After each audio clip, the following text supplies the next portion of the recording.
one brush and one palette to the perfect 90s smoky eye. All right, first things first, I'm going to use the Supermodel shade of the 90s palette from Vive Muse. Actually, I don't know the Vive Muse is technically the name anymore.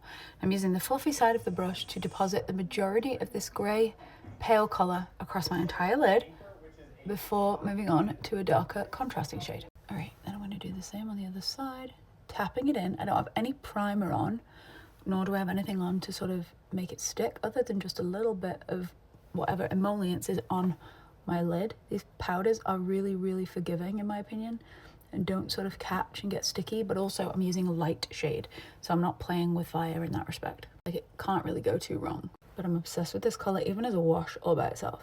Then I'm going to use the small side of this brush and the shade Low Rise and start shading that around the eye at the outer corner first, just on the bottom before I move it up to the top. Very easy, very simple.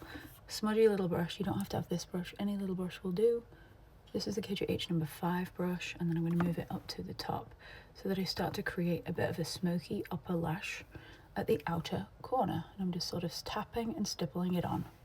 You can also do this where you just tap it on and you don't blend it. You just let it chill for a sec, and then you can flip the brush and blend it with that side. And then actually with that side, same shade, I'm just going to put it underneath that forward part of my brow, flip the brush, and then blend. This is kind of my favorite place to sort of start adding shadows to the face, is underneath the forward part of my brow. Flip the brush, apply the same color. I didn't pick up more, I just used what was on my first pickup amount. And then with that same shade, I'm just going to go straight in with the fluffy brush and start shading just above my crease. Sort of just looking straight into the mirror and then going right underneath where my brow bone is. Depending on where your brow bone is, you might want to go a little bit higher than me. You also might want to go a bit lower than me. I'm just sort of getting it on for the moment. I'm not really worried too much about the blend. Sort of just pressing and stippling, or I'm just tapping and softly moving to the left and to the right. I'm not doing any big windscreen wiper moves. And I'm being quite cognizant of my face position, because if I do any of this, or if I do any of this, it's not going to be where I want it to be. So I'm just blending it, blending it, blending it, moving it around, and then when I'm ready, I can start stretching it out to the outside of my eye towards my hairline, like so. I actually have a question.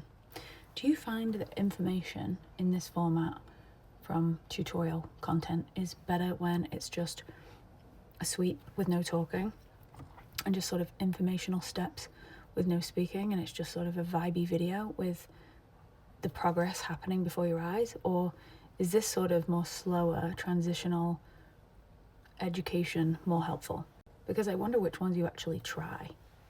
All right, so now I'm just going to really softly, carefully blend, because I've got soft skin on my eyelids because I'm 42. If I blend too hard, I'll get these creases in my eye, but I just want to make sure that I'm not blending to create more marks and creases, but I'm blending to make it smooth. And if I ever want to, I can just buff out a little bit of the powder that's inside this brush and have a clean slate to then blend without actually moving more product around. I'm going to take the shade Skimp, which is this quite bright one, and I'm just going to go right in that inner corner, start sort of blending it towards where I first started with that grey, for a bright pop of colour, or a pop of light in the inner corner even. So there's a lot of red in my lip. I'm going to take that same shade Skimp and just dull down the red that's in the lip, just so that I can not focus on the fact that my red in the lip is distracting me from my cool toned eye.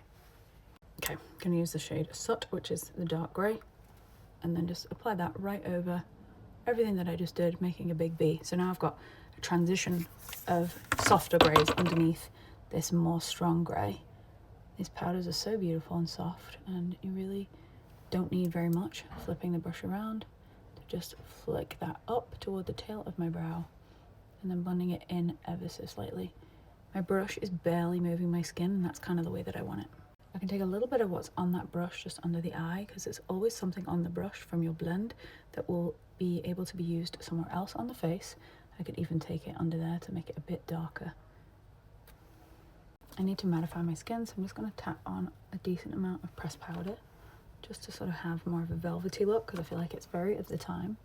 Its skin wasn't really dewy, I don't think, in the 90s. So this is just a very matte face powder just around the eye and cheek and lip, to border it. I could even put it over the eye and make it a little bit more dusty. And actually a little bit of that setting powder on the mouth to make the lip a little dusty as well, just to make it more matte and a little bit less pigmented.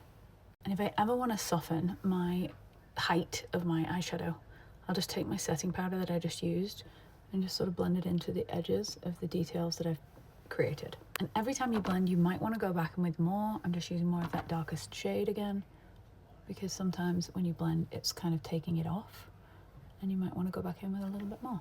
Now I'm using that shade Skimp one more time, which is this one, this sort of white gray. It's almost like a cloud color. I'm just going to pop that right in the middle of the lid where it's the brightest, and just bring it up toward the brow bone a little, just for a bit more of a stark contrast. And I'm going to blend this brush into a towel and just blend that darker grey back into that lighter grey, just so that there's not any hard edges before going on with mascara. Alright, this is one coat of the mascara that I'm developing, but I'm not showing you it yet. I think it's going to be pretty magical. And that's it. I hope that was helpful or interesting.